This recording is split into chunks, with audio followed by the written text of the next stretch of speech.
धन्यवाद सभापति महोदय कि आपने मुझे इस ऐतिहासिक पल पर बोलने का अवसर दिया। इस नए परिसर में हम आए हैं। मैं देश की समस्त साइंटिफिक कम्युनिटी को बधाई देने के लिए यहां आपके सामने खड़ा हुआ हूं। मुझे इस बात का फक्र है कि मैं आज नए परिसर में बोलने के लिए जब खड़ा हुआ हूं तो इस देश की साइंटिफिक कम्युनिटी को बधाई देने के लिए खड़ा हुआ हूं। सभापति महोदय, गवर्नेंस एक कंटिन्यूअस प्रोसेस है और मैं सुबह से बैठ करके अपनी आदत के मुताबिक, भले ही मुझे बोलना हो सदन में या नहीं, लेकिन मैं लगातार सदन में बैठने की कोशिश करता हूं। लेकिन मुझे आज अफसोस हुआ जब इस बधाई संदेश में भी शुरुआत यहां राजनीति से हो गई। इस सदन के उपनेता ने शुरुआत की, दूसरी तरफ से भी उस तरीके के राजनीतिक टिप्पणियां हुई। लेकिन आज ये पल इस देश के सभी साइंटिस्ट को, इसरो में जो काम कर रहे हैं, जिन्होंने आज हमारा सीना चौड़ा किया कि दुनिया के अंदर हम पहला देश बने कि मून के साउथ पोल पर सॉफ्ट लैंडिंग हुई चंद्रयान 3 की। उसके साथ साथ कहीं ना कहीं देश भर के साइंटिस्ट अलग अलग इंस्टीट्यूशन से जो पढ़ के आए हैं, उनका, मैं भी उसमें पीछे नहीं रहना चाहता। मेरी कॉन्स्टिट्यूएंसी के भी कई बच्चों का उसके लॉन्चिंग पैड के, चंद्रयान के लॉन्चिंग पैड में उनका योगदान रहा है।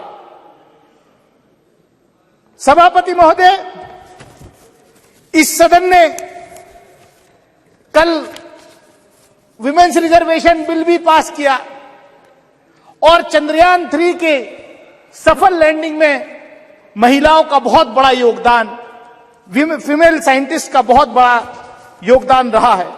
मैं पढ़ रहा था कि किस तरीके से तमिलनाडु की एक बहन फातिमा शाहजी, जो इस प्रोजेक्ट में जिसका बहुत बड़ा योगदान है, कितने गरीब परिवार से आती थी और ये इसलिए संभव हुआ कि हमारे देश के पहले प्रधानमंत्री से लेकर के मौजूदा प्रधानमंत्री तक कंटिन्यूअस इस क्षेत्र में इसरो को बढ़ावा देने में जो है कहीं पीछे नहीं रहे।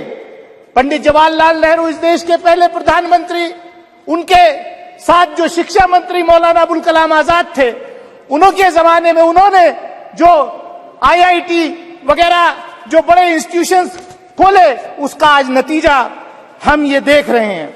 लेकिन यहां पर जो बात हो रही है कि ये सिर्फ इसी सरकार में संभव हुआ है, मैं बधाई देना चाहता हूं प्रधानमंत्री आदरणीय नरेंद्र मोदी जी को कि वो इतने लकी प्रधानमंत्री हैं कि पिछले प्रधानमंत्रियों के डाले हुए दाने, बोए हुए बीज की फसल काटने का मौका आज उनको मिल रहा है।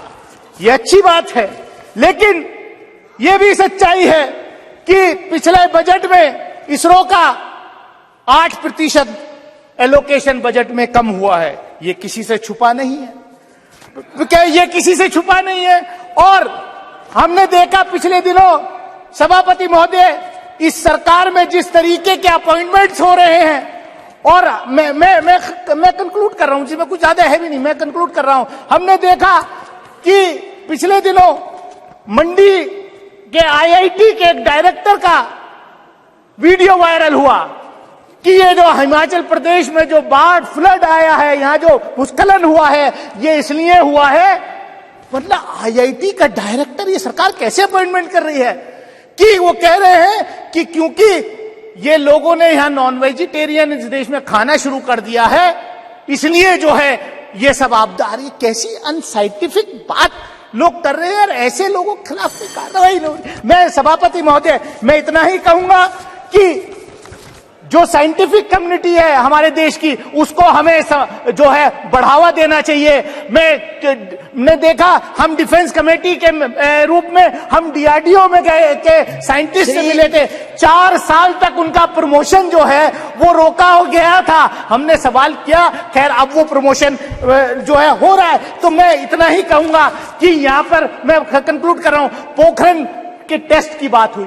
1974 में न्यूक्लियर का टेस्ट हुआ, बाद में वाजपेयी जी के नेतृत्व में भी वो पोखरण 2 हुआ, लेकिन पोखरण 2 की तैयारी नरसिम्हा राव जी के जमाने में हो गई थी। मैं रिकॉर्ड पे कह सकता हूं कि देवेगौड़ा जी जब प्रधानमंत्री थे, फाइल आई थी उनके पास, लेकिन उनको एडवाइस किया गया, नहीं साहब